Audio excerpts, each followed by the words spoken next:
Mr. Carter this time. So you can hold on. As a board member, would you vote to reject the Florida state standards? Well, we can't reject it because it's a state law. Rejecting it would mean we would break the law. And we take an oath that we would abide and uphold the law, and that's what we have to do. If we want to reject it, what we have to do is we have to lobby to the state to get rid of it. Plus, if we reject it and we lose our accreditation, I mean, who's going to tell what mother that, no, your daughter can't go to Harvard because her high school diploma is the equivalent thereof of a GED?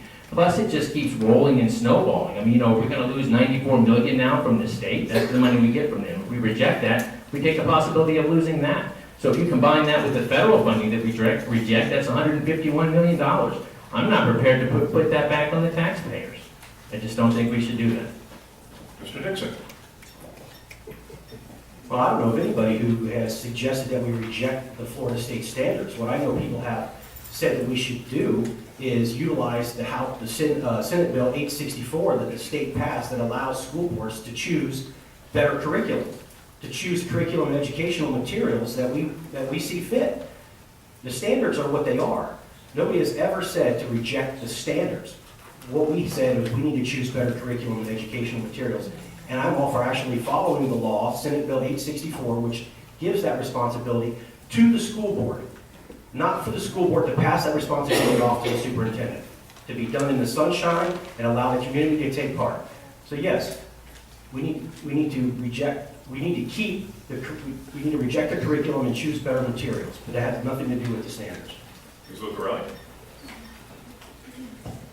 Okay, well, the question you asked if we would be willing to reject the state standards. That's the question. Okay.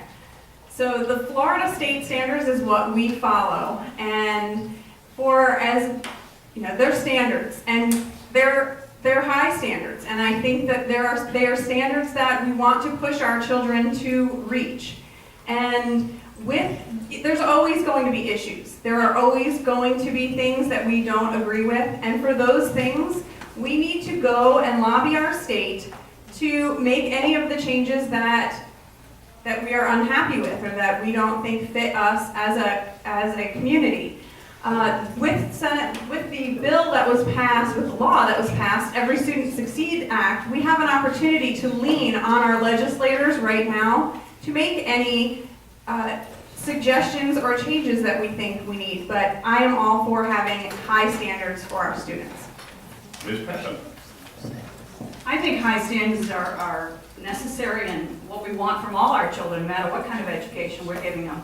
But I would really try to work to overturn Common Core. I think that's where the basic problem is.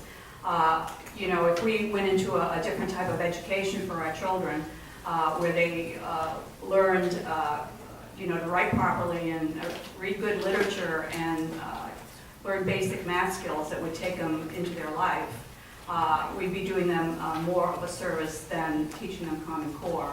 And with that, probably it would change the testing. I mean, to something more going back to the Iowa Basic or something on that level.